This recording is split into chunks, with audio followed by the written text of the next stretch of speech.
نحمد و نصلی علی رسول الکریم، اما بعد، فاعوذ باللہ من الشیطان الرجیم، بسم اللہ الرحمن الرحیم، السلام علیکم ورحمۃ اللہ وبرکاتہ۔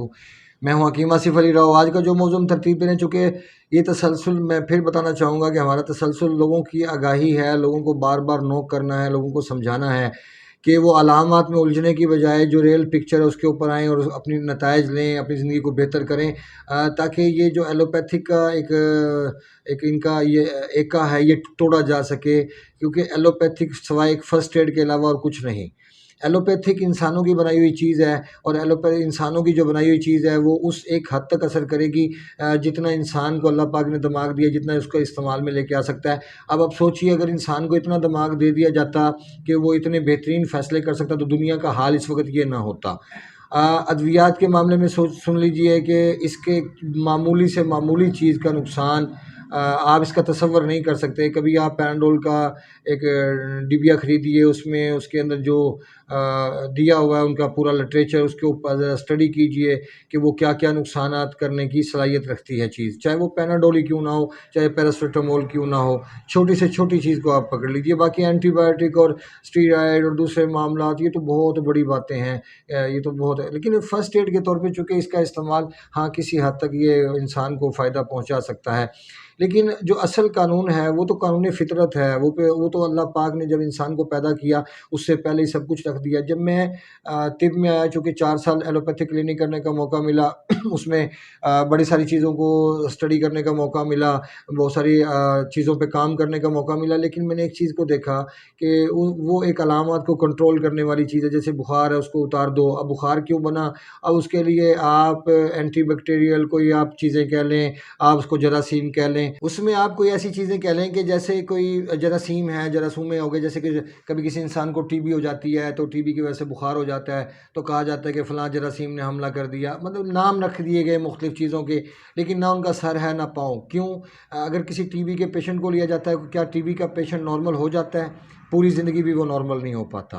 لیکن جو میں نے اللہ تعالیٰ کے نظام کو سمجھتے ہوئے جب اس کے اوپر کام کیا، اور یقین کیجئے کہ جب میں نے اس کے نتائج لیے تو میں نے لوگوں کی زندگیوں کو بہت بہتر ہوتے دیکھا، اور وہ بھی کچھ ہی ٹائم کے اندر، یعنی کچھ 1 مہینہ لگا، کسی کو 2-4 مہینے لگ گئے، اور وہ بندہ اپنی زندگی میں واپس آ گیا۔ لیکن اگر ہم ایلوپیتھک کو دیکھیں، 9 ماہ دوائی کھلانے کے باوجود بھی مریض تکلیف دہ مراحل سے گزرتا رہتا ہے، کیونکہ ان سب چیزوں کے پیچھے کاربن کام کر رہا ہوتا ہے۔ کاربن کو آپ کوئی معمولی چیز مت سمجھیے۔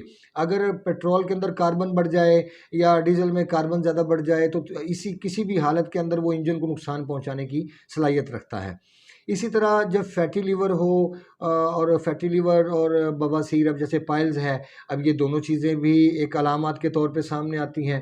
اگر کسی انسان کو فیٹی لیور کے ساتھ پائلز ہے، اگر پائلز کے ساتھ یورک ایسڈ پازیٹیو ہو جاتا ہے، یا اس کے جسم میں موقع نکلنا شروع ہو جاتا ہے، راڈس جس کو ہم بولتے ہیں، وہ نکلنا شروع ہو جاتے ہیں، تو کیا مطلب ہے اس بات کا؟ یہ سب چیزیں الگ الگ ہیں۔ اب جیسے فیٹی لیور ہے، اور فیٹی لیور والے انسان کو اگر پائلز کا مسئلہ ہوتا ہے ساتھ ہی اس کو پیٹ میں گیس بھی موجود ہے، یورک ایسڈ بھی پازیٹیو ہو گیا، راڈس بھی نکل آئے، اب آپ کس چیز کا علاج کریں گے؟ چونکہ اب ساری چیزوں کی بنیاد تو بنا کاربن بڑھنے سے ایسڈ لیول بڑھنے سے کاربن کے اندر مزید اضافہ ہوا، اور آپ کا مسلسل مسکولر سسٹم پہ دباؤ بڑھتا چلا گیا، اور ایپیتھیلل سسٹم آپ کا بلاک ہو گیا۔ اب یہاں کی بلاکیج کا جو نتیجہ ہے وہ روڈز کی شکل میں، کانسٹیپیشن کی شکل میں، وہ فیٹی لیور کی شکل میں، وہ یہ جتنی بھی معاملات ہیں، جتنی بھی چیزیں ہیں، یہ سب کی صورت میں انسان کے سامنے آتا ہے۔ اب اس بات کا کیا مطلب ہے کہ آپ سب چیزوں کا الگ الگ علاج شروع کر دیں گے؟ اگر سب چیزوں کا الگ الگ علاج کریں گے تو میں آپ کو بات یہ چیلنج کے ساتھ کہتا ہوں، آپ کسی ایک چیز کو بھی ٹھیک نہیں کر پائیں گے، کیونکہ ساری چیزیں علامات میں شامل ہیں، بیماری تو ان میں کوئی بھی نہیں ہے۔ اب بیماری ایک ہی ہوتی ہے، پرابلم ایک ہی ہوتی ہے، آگے ساری اس کی علامات بن جاتی ہیں۔ اب جیسے کسی انسان میں اگر حرارت بڑھ جائے اپنی حد سے تو کیا ہوگا؟ زیادہ اس کو پیلا یرکان ہو جائے گا، اس کے ساتھ ساتھ اس کا پیشاب پیلا زردانہ شروع ہو جائے گا، اس کی آنکھیں پیلی ہونی شروع ہو جائیں گی، غور سے باتوں کو سمجھیے۔ اس کے بعد زیادہ کیا ہوگا؟ اس کے جسم میں تپش رہنی شروع ہو جائے گی، وہ ٹھنڈی چیزیں کھائے گا، اس سے اس کی تکلیف رفع ہو جائے گی۔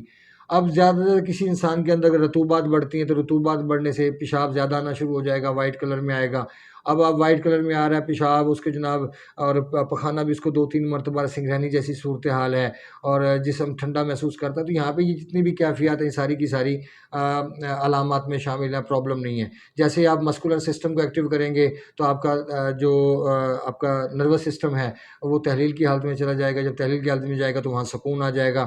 سکون مطلب یہ ہوگا کہ وہاں پہ جو پریشر ہے وہ ٹوٹ جائے گا، اور پریشر کے ٹوٹنے کی صورت میں جسم کے اندر جب دل گرم ہونا شروع ہو جائے گا وہ اس کا علاج ہوگا۔ اب اسی طرح جب ہیپاٹائٹس سی یا، چونکہ یہ جو چیزیں جن پہ ویڈیو زیادہ بنائی جاتی ہیں، جن کو زیادہ ڈسکس کیا جاتا ہے، چونکہ یہ ہماری جسم کے اندر کاربن کے بڑھنے کا اور ہماری خوراکوں کا نتیجہ ہے، اس لیے بار بار تنبیہ کی جاتی ہے، بار بار سمجھایا جاتا ہے کہ ہر اینگل سے چیزوں کو دیکھیں، پرکھیں، فیصلہ کریں اور اپنی زندگی کو بہتر بنا لیں۔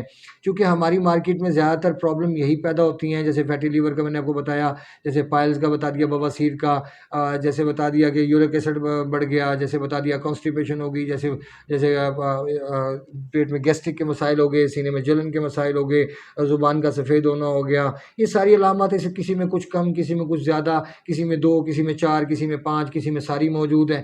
یہ کنڈیشن کے مطابق ہوتا ہے، پوائزن جتنا ایکٹیو ہوگا اتنا ہی وہ شکنجہ کستا چلا جائے گا، اور اس کا اینڈ پھر نتیجہ کیا نکلتا ہے، وہ کینسر کی صورت میں نکلتا ہے۔ اب وہ کس صورت میں ہوگا، اب وہ آنے والا وقت ہی بتائے گا کس صورت میں ہوگا۔ کڈنی فیلئر کی صورت میں ہوگا، کیا وہ فیٹی لیور کی صورت میں السر بن جائے گا، ایچ پیلوری پازیٹیو ہونے کی صورت میں السر بن جائے گا، اس صورت میں ہوگا۔